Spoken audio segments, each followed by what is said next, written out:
Good day everyone, you are welcome to my YouTube channel. Today I am Royalty, and in this video I will be showing you how to recreate this design on the screen.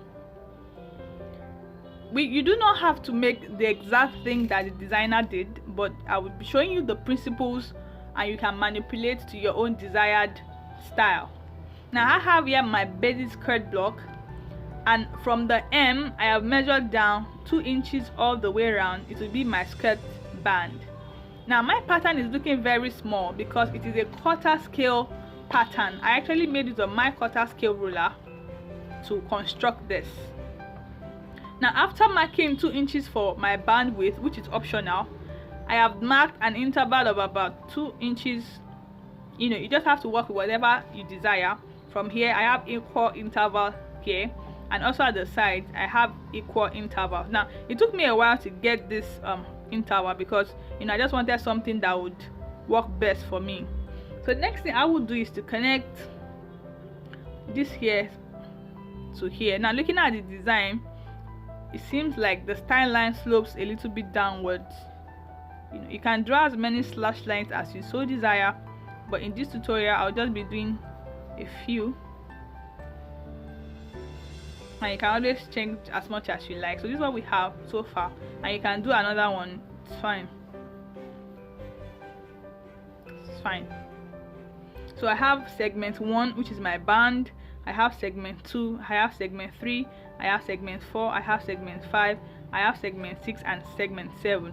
Now for yours, your interval will be closer like the one we have in the original design, but I think I like mine to be this way. Now the next thing we're going to do is on the center front. There is a little bit of shaping on the center front. So from the hem of your skirt, you measure in whatever amount you so desire, wherever you want your opening to start from. So from here to here seems to be fine for me, and I'm going to blend this point all the way to the hem this way. Now the wider this opening is, the wider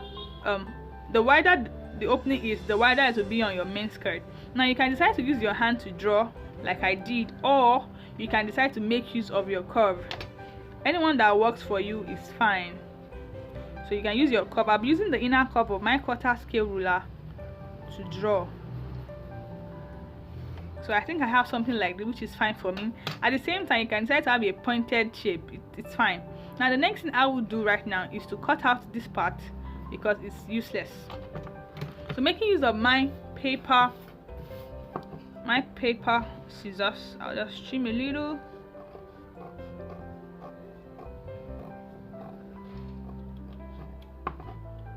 Trim this way. So this part is useless, I do not need it. I can get it off. Now for all my style lines, I'll be cutting from the center front to the side seam. I'll do that now.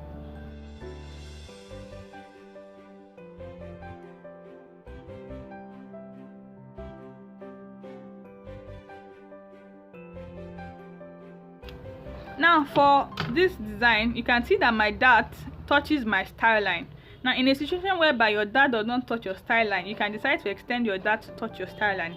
So the first thing I will do is to close this my dart here. I've creased it already, so it's easier for me to tape down, and I will make use of a masking tape to hold it down.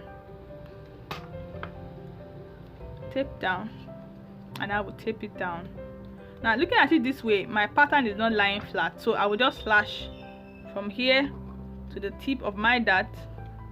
You can see that automatically my pattern opened up, and from there I can continue, and I will slash to the edge of the paper. Now for my segment 1, which is my band, I prefer to, let me tape this down properly, and I blend this just in case, and I prefer to cut it off totally because it is my skirt band. So this is my band. Permit me to write on it at the back of it, band. Now the next thing I'm going to do is I'm going to place this pattern on a contrasting piece of paper, and I would slash and spread. Well, I've done the slashing, I will spread actually. So what I have here is my my pattern on a brown paper, and I have spread the different segments. Now it seems so covered with a paper tape, but then I can still see. But then for us, I'll just try and highlight the lines, but then I can still see. I like the line this way, so I would see, so that you all can see what I'm working with. I'll do that all the way. And so when you are working on your own pattern, you see it better. Now the next thing you have to do is the distance between here and here.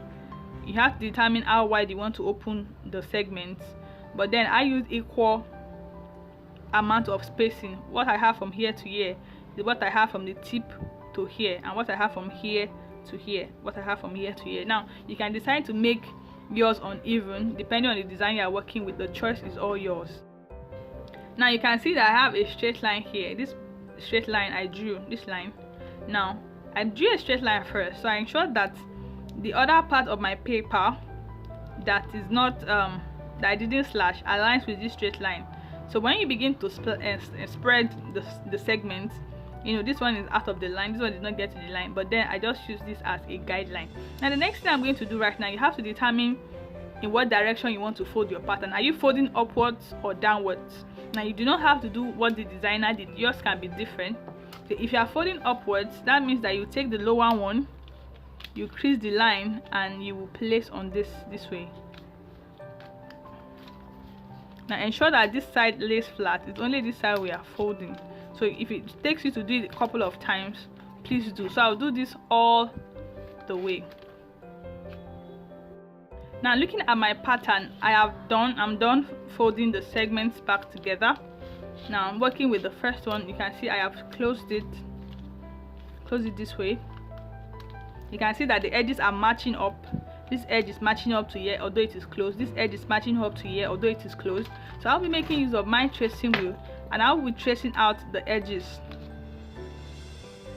Make sure that the edges are aligned, and you just make use of your tracing wheel to trace it out. So with the second one, the third one as well. Then you do the next one. Then this last one. You have to ensure that the edges match up.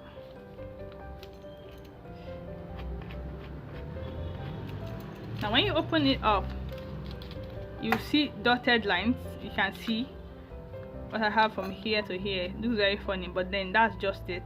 So you're going to cut out following the shape of the dotted lines, and you will cut out. Now if you do not want to make use of a tracing wheel, the other thing you can do is you can just cut out once. When you place this one on this one, and this one on this one, this one on this one, because I'm working with a cutter scale, it's easier to do. Just try and hold it, then you take your scissors and you just cut one time. But you have to ensure that the sides matches up. This way, this method is faster, but then you can make a lot of errors. Now when you open up, you have something like this. Now for this edge, I'll just cut the sides and we're done. This is what we have after cutting it. These are the shapes of my wedges. Let me call them wedges. My brown paper in between. Now if you are folding up to down, the shape of your wedge will be different, but then you should still have something like this. So this is how my pattern looks like since I'm folding upwards. I have something like this, and when I fold, you can see that the edges are aligning. They're aligning together. Now when you want to cut this on your fabric and you open up, you have to open up this way, spread it out, open up this way. Please do not forget to add your joining allowance of 1/2 inch here, because looking at the design, the original design, it has a joining on the center front. Please do not forget to add your joining allowance following the shape of the new center back line. You have to follow whatever shape you have. You are adding 1/2 inch, add 1/2 inch following the shape. Do not forget to have 1/2 inch at the top here. Remember, you have a band on the upper part here, your segment 1. Remember, you had your side seam allowance as you so desire. So this is what we have. Remember to draw your grain line as well. We are cutting this on a straight grain. Grain lines are very, very important. So this is what we have. I hope that this illustration is helpful. Now if you'll be recreating this design, please do not forget to tag us on our various social media handles. Thank you so much. Bye.